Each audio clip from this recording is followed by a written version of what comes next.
Tinalaga si mamamayang Liberal Party List Representative Laila De Lima bilang bagong Senior Deputy Minority Leader.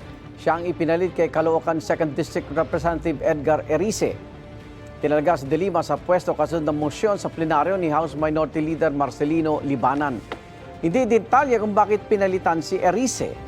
Bago yan, binatikos ni Erice ang pagpasa ng House Committee on Anti-Political Dynasty Bill na bersyon ni na House Speaker Bogie D. III at House Majority Leader Sandro Marcos. Sa ipinasang bersyon, bawal tumakbo ang magkakamag-anak hanggang second degree of consanguinity o affinity sa parehong posisyon at parehong distrito.